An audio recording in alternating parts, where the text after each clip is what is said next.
Écoute, écoute, écoute-moi, écoute, écoute. La place du geste, de l'écoute dans le processus thérapeutique.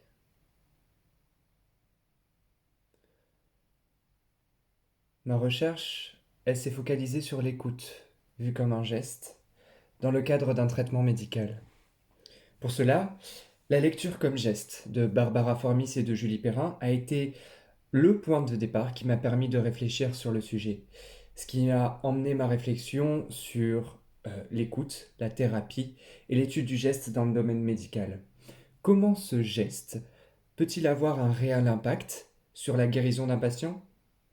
Comment ce même patient peut-il se réapproprier son corps et ainsi maintenir un niveau de vie stable et égalitaire, en accord avec lui-même, en accord avec les autres, en accord avec le monde, en accord avec le cosmos? Le sujet, il m'est donc apparu avec la question du « et si ?» Et si je prenais l'écoute comme élément moteur d'une thérapie? Dans ma recherche, l'écoute intracorporelle a été mon tuteur et me porte toujours. Pour cela, je me suis penché sur le geste de l'écoute dans les pratiques somatiques, le Feldenkrais, la danse-thérapie, la psychomotricité. Le savoir sentir a été la porte d'entrée de ma recherche. L'écoute, perçue comme un geste médical, peut s'ouvrir à de multiples représentations intracorporelles. J'ai trouvé une certaine relation avec le livre Écoute, une histoire de nos oreilles par Peter Svenzi. Peter qui nous dit: Je m'interroge. Peut-on faire écouter une écoute? Puis-je transmettre mon écoute si singulière? Cela paraît tellement improbable et pourtant si désirable, si nécessaire aussi. Car j'imagine que cet irrépressible désir, ce n'est pas seulement mon désir de simple auditeur. J'imagine qu'un pianiste, un compositeur, bref, que ce musicien désire lui aussi, avant toute chose, faire écouter une écoute, son écoute. Que puis-je donc faire pour faire écouter cette écoute, la mienne? Je peux répéter, je peux rejouer quelques mesures en boucle, et je peux dire, redire ce que j'entends.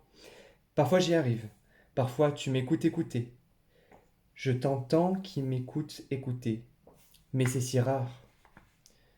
Prêter l'oreille, comme on dit, c'est bien sûr l'attendre. C'est en quelque sorte mimer intérieurement cette mobilité d'un organe que certaines espèces animales donnent à voir. C'est, tout en restant peut-être immobile, se tourner avec attention vers ce qui appelle l'écoute. Comme quoi, en fait, l'écoute, qui semble être une des activités les plus discrètes dans le corps, est en réalité la plus active. Savoir écouter permet d'engager ses sens, d'une part, et d'intégrer le savoir théorique d'une autre. Il existe alors une véritable corrélation entre le savoir-sentir et le savoir-faire. Et le savoir-sentir, ici, permet d'acquérir un vécu, de créer de la masse théorique sensorielle. Ça va créer une sorte de mémoire corporelle. Pour moi, le geste de l'écoute a pour moi une place très importante, voire primaire dans ma propre construction. Après des années de danse et de pratiques diverses, la technique du corps en mouvement reste pour moi fondamentale dans ce que je suis aujourd'hui. Le geste de l'écoute m'a construit. Se référer à une pratique telle que l'écoute peut faire interroger le geste et changer les relations qu'on peut avoir avec notre corps et celui des autres. Et ici, j'ai choisi délibérément de ne pas trop parler de thérapie, de soins et de traitement, parce que l'écoute est lui-même un geste thérapeutique. Et pour tenter de définir ce qu'est le geste de l'écoute, je devais me revenir sur son origine primaire, ce qu'on écoute. Ce qu'on écoute, c'est quoi? Ce qu'on écoute est un son. Un son est le produit d'un frottement ou de vibrations de deux surfaces l'une contre elle. Il y a déjà un terme de geste dans celui qu'est le son. Ce que produit le son, c'est le mouvement. C'est le bâton de soufre sur la boîte d'allumettes. C'est la mèche avec la flamme. C'est la flamme avec l'air. Mais c'est aussi les ultrasons et les ondes que produit le téléphone. Le son, il est lui-même vecteur de relations et de communication, dans son origine la plus pure. Il y a une afférence et une efférence, une émission et une réception. Il y a toute une propagation du coup du son pour permettre le geste de l'écoute. De ce fait, le son, quand il naît, il va être répercuté à une autre surface, il va être reçu, analysé pour avoir la réponse. Et c'est de par cette répercussion qu'on va exercer le geste de l'écoute. Mais seulement, évidemment, que pour les êtres cognitifs, pas pour les objets. Toc toc toc. Ainsi, je te manifeste ma présence par cette voix qui apparemment me correspond. Je me relève parmi tes pensées et me fais place dans le monde. J'émerge tant que je peux. Je me mets à produire et à émettre un son. Je me mets à produire et à émettre une fréquence. Je pourrais alors prendre une voix aussi grandiloquente qu'elle prendrait toute la place dans ce discours. Une voix si grande, énorme, qui engloberait tout sur son passage. Ou bien, je pourrais emprunter une toute petite voix, si minuscule qu'on m'entendrait à peine.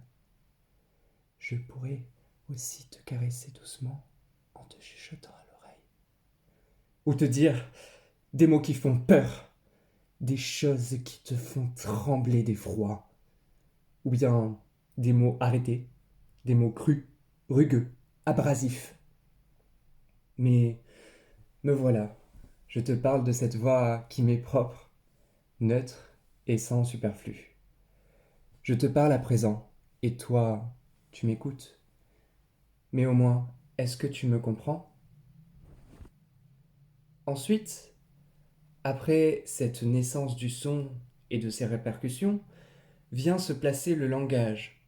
Le langage vient car nous sommes des êtres humains sociaux. Nous nous devons de communiquer entre nous pour vivre. Pour cela, il y a un véritable langage qui se produit. Les mots ont un sens que si je les comprends. Le langage, il a une place primordiale dans l'écoute, puisqu'il permet, par le jeu d'analyse, d'échanger, de dialoguer et de communiquer. Mais cette communication, elle va être vite floutée si je ne comprends pas le langage de mon interlocutrice. Certains mots peuvent donc sembler plus accessibles que d'autres. D'autres forment un élitisme compact et presque inaccessible, voire incompréhensible. Certains mots peuvent donc sembler très compliqués à comprendre, difficiles à décoder. On essaye de faire des liens pour, pour tenter de se donner une explication plausible. Si certains mots font écho à d'autres, on va rechercher dans les synonymes, les antonymes. On va se mettre à analyser dans ce qu'elle écoute. Et c'est par le biais de cette recherche que la compréhension est plausible et que le dialogue est possible. On peut dialoguer évidemment sans comprendre forcément, juste parler et répondre autre chose, qui n'a rien à voir. C'est ce que le théâtre de l'absurde fait très bien. Le langage, en fait, il fait notre communication, il lie le rapport à l'autre, il façonne notre société.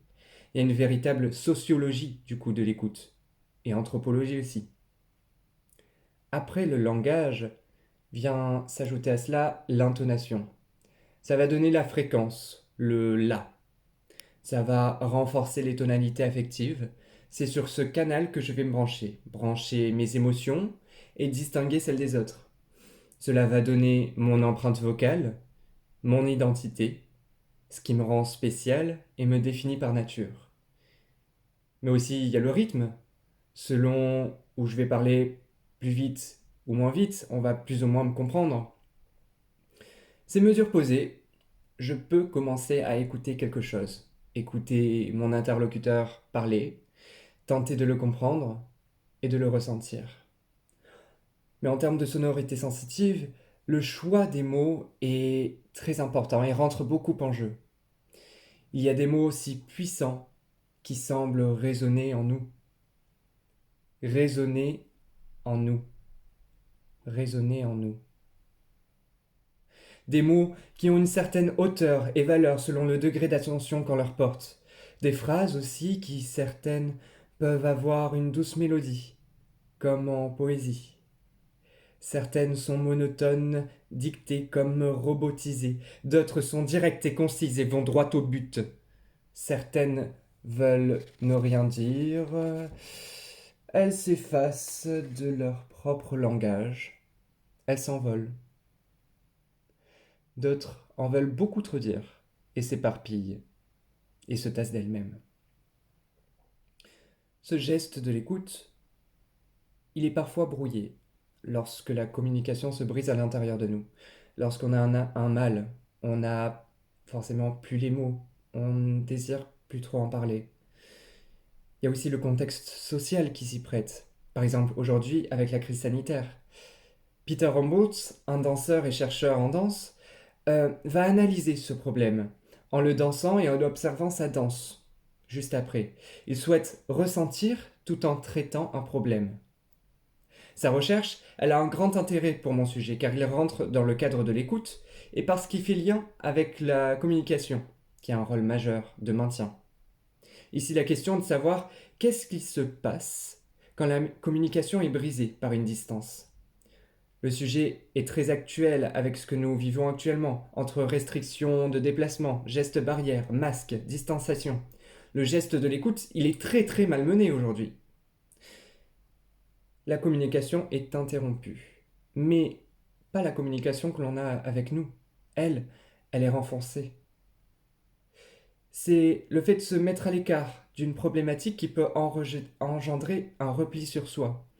On remarque aussi que la distance peut se créer dans la façon de réagir et d'interpréter les choses qui pourraient nous faire du mal. Donc, la distance égale protection. En outre, en prenant du recul, se mettre à distance fait acte de redécouverte. On est plus ou moins conscient de ce qu'il y a autour de nous, tout comme un reset pour découvrir qui on est réellement. Résonance. S'écouter est très important. Ça permet de briser cette peur, aller à contre-courant de soi-même pour obtenir une guérison. C'est aussi accepter le fait que l'on porte sur soi une charge plus ou moins lourde, due à une maladie ou à un vécu. Par l'acceptation, on se met à s'écouter soi-même et à combattre un mal. Peter Ambrose nous dit que c'est aimer à contre-courant. Il nous dit, je cite, nous vivons à une époque où beaucoup de gens ont encore une sorte d'espoir que le changement puisse se faire sans douleur, sans inconfort. Mais le changement ne fonctionne pas de cette façon. Cela ne peut se faire sans abrasion. La transition implique toujours une perte, quelque chose que vous perdez. Cela résonne du coup sur le prisme du savoir-sentir, ce qui suppose que l'on est dans une dynamique de écouter vos frustrations, comme un état d'être qui s'installe en nous. Ce mouvement de l'écoute est aussi le fait d'accepter d'avoir des frustrations pour entrer dans une écoute de nos besoins légitimes. Écoute. Il faut se mettre à l'écoute de tous nos sens. Écoute. Écoute. Écoute! Allô? Il y a quelqu'un? Est-ce que vous m'entendez? Est-ce que tu t'entends? Est-ce que tu m'entends m'écouter? Allô? Est-ce que toi-même, au fond de toi, tu t'entends? Mais qu'est-ce que tu entends par là? Allô? Nous avons été coupés? Écoute, moi. Ce que j'ai à te dire n'est pas forcément facile. Pardonne-moi pour ces mots rudes que tu vas entendre. Mais ils doivent être dits, être entendus, être écoutés. Depuis ces dernières années, j'ai beaucoup de mal à te parler, à communiquer avec toi, car tu me sembles me repousser, et je te repousse en retour. Cette distance est glaciale, insupportable. Or, je ne veux pas geler, je veux fondre. J'ai encore beaucoup de mal à te faire confiance, car tu m'as beaucoup trahi et tu m'as longtemps déshonoré. Entre réalité factuelle et mise en situation devant le miroir, tu m'as révélé tes tristes desseins. Écoute-moi. Tu me fatigues et tu me fais rester éveillé. Tu me fais saigner, chuter et me relever. Je ne sais plus si c'est le jour, si c'est la nuit, si c'est la vie. Tu me fais vivre un enfer et je t'en veux pour ça. Écoute-moi. Tu as été une sombre merde. Tu m'as laissé tomber, tu m'as fait dire que j'étais faible et stupide de croire en une vie parfaite et harmonieuse. Tu m'as dit des choses et je t'en veux. Je t'en veux car tu m'as fait ouvrir les yeux sur un monde qui se tient sur un fil. Écoute-moi. J'ai envie de crier, de pleurer, d'aimer, mais tu m'as enlevé tout ça, tu me l'as kidnappé. Alors pour te faire changer d'avis, je vais me contenter de sourire, de rire aux éclats, garder ce qu'il me reste encore tapi en moi, ma chair, mes os, mes veines, mes pieds, mon cerveau, mes sens, ma volonté et surtout mon honnêteté envers toi. Écoute-moi.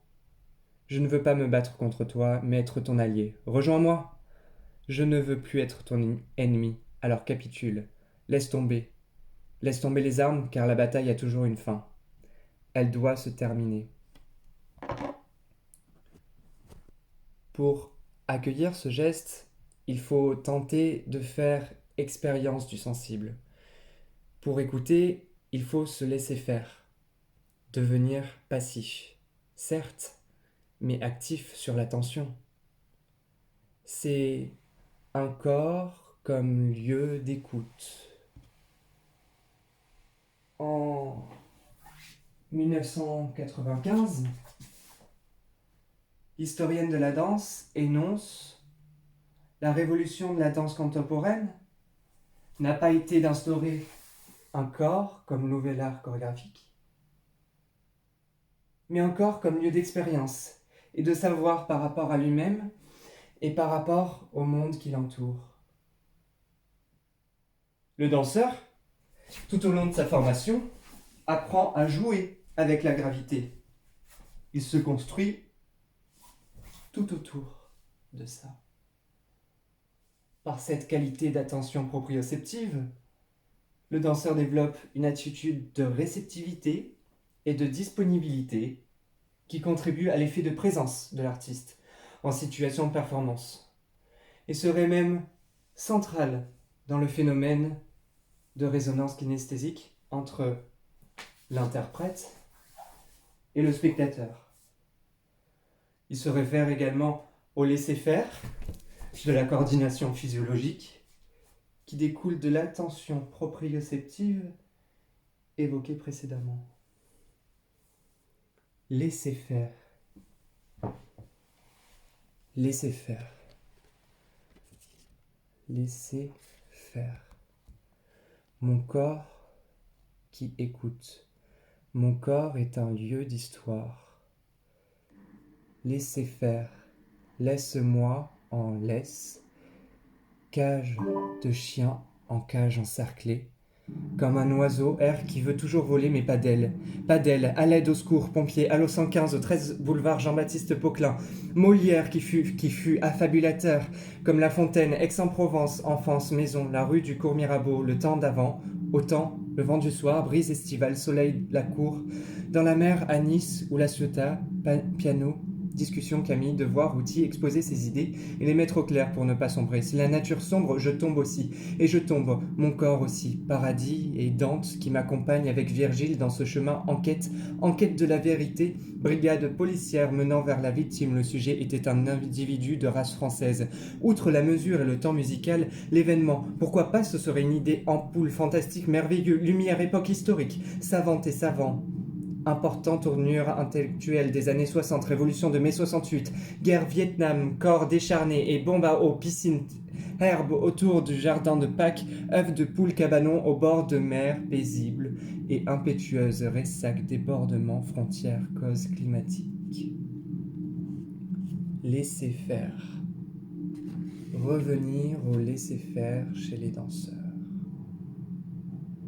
Chez les danseurs, de cette notion découlera l'idée que l'interprète va se procurer une attention proprioceptive. Elle ou il va accueillir toutes les sensations comme des messages pour permettre ce geste. Ce sont des attentions kinesthésiques, sensorielles, proprioceptives. On va ainsi pleinement être à l'écoute de soi et du monde qui nous entoure. On a une véritable binarité des sens entre écouter et être écouté. C'est le fait de cette sensation, c'est du toucher touchant, Ce que Maurice Merleau-Ponty n'oublie pas de nous dire dans L'œil et l'esprit. L'énigme tient en ceci que mon corps est à la fois voyant et visible. Lui qui regarde toute chose, il peut aussi se regarder et reconnaître dans ce qu'il voit, alors l'autre côté de sa puissance voyante. Il se voit voyant, il se touche touchant, il est visible et sensible pour soi-même.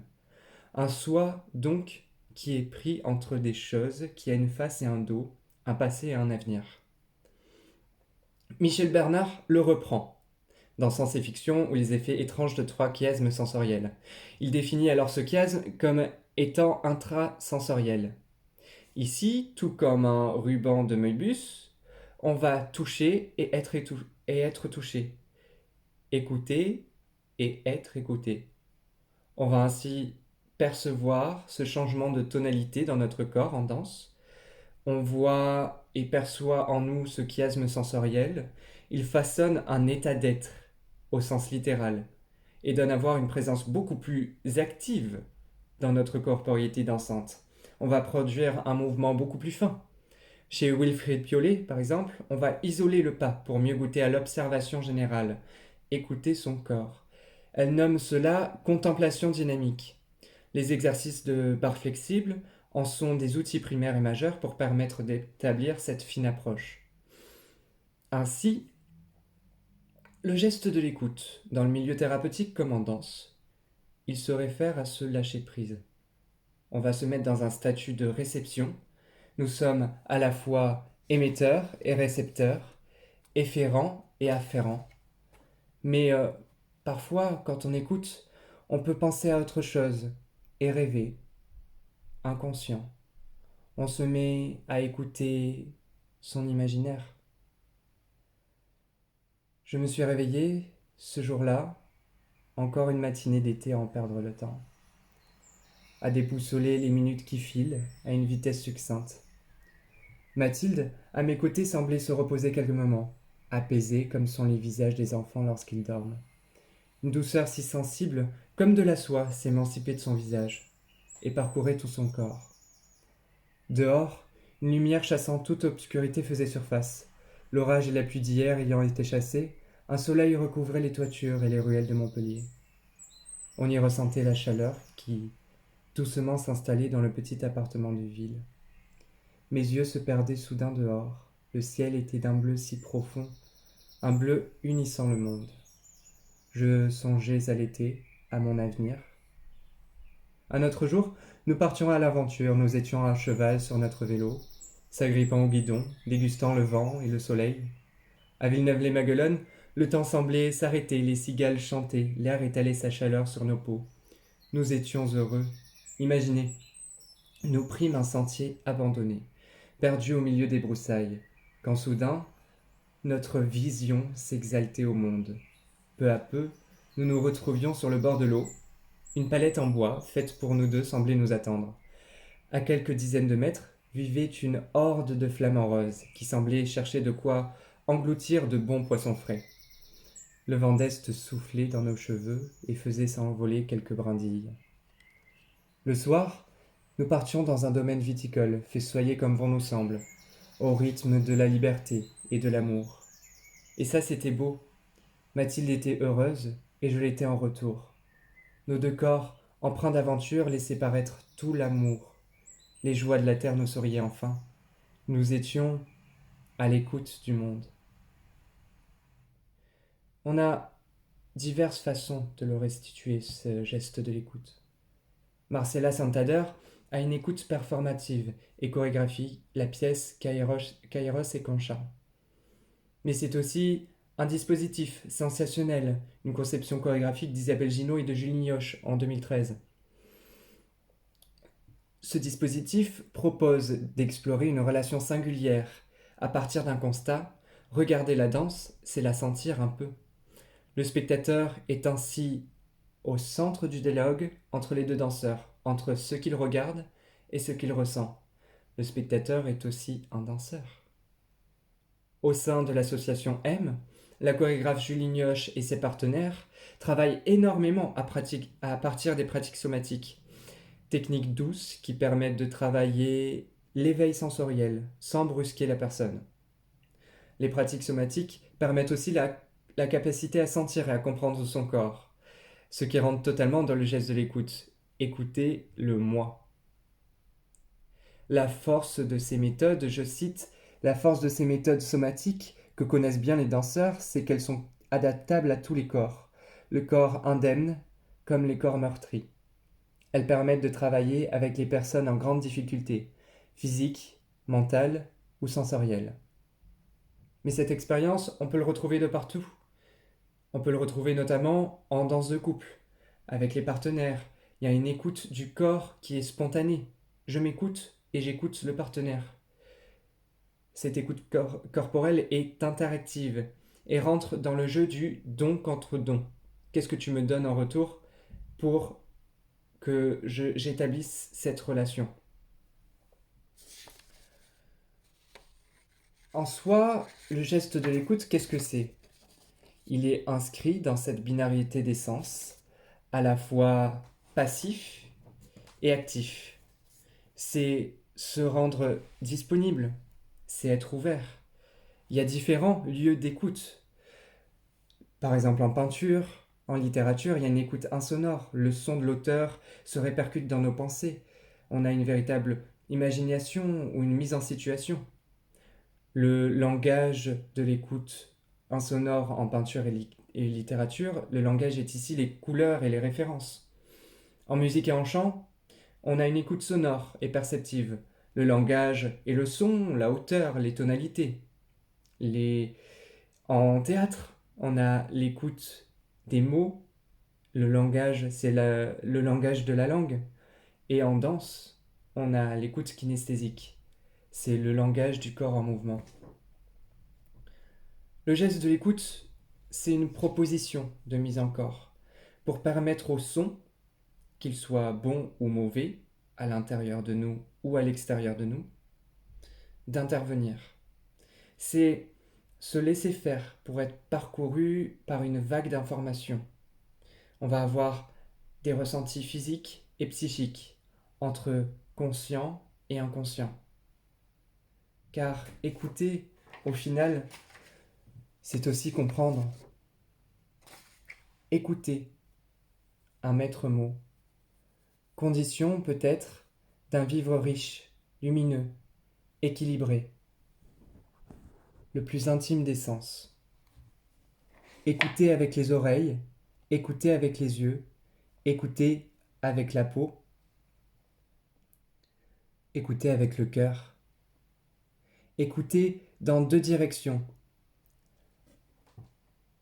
à l'intérieur et à l'extérieur.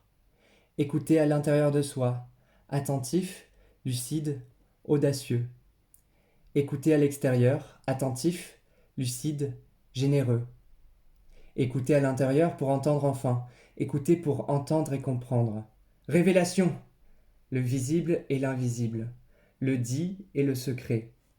Écouter pour comprendre et construire, écouter pour mieux aimer. Prenons le temps d'écouter le là.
Millennium Julian Hay. Ungewendet original. Le corps, lieu d'écoute, lieu d'histoire, lieu sensoriel.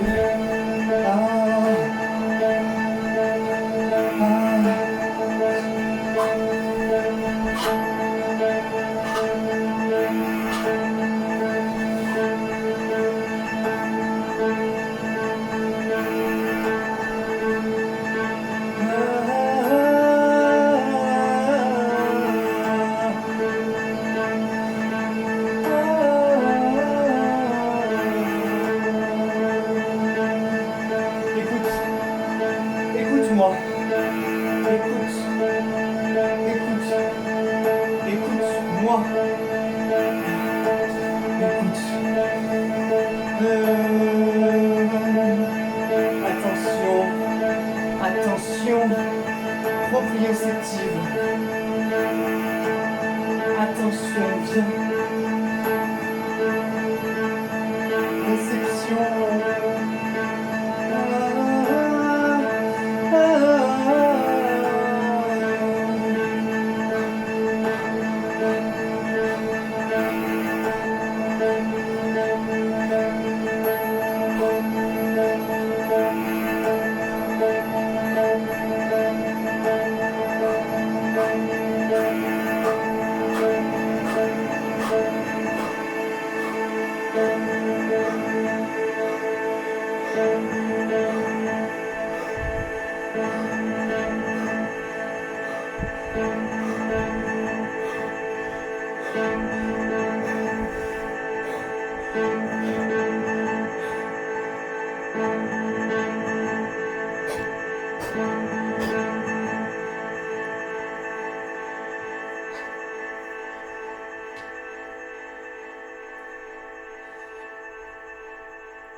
Écoute, écoute-moi, écoute.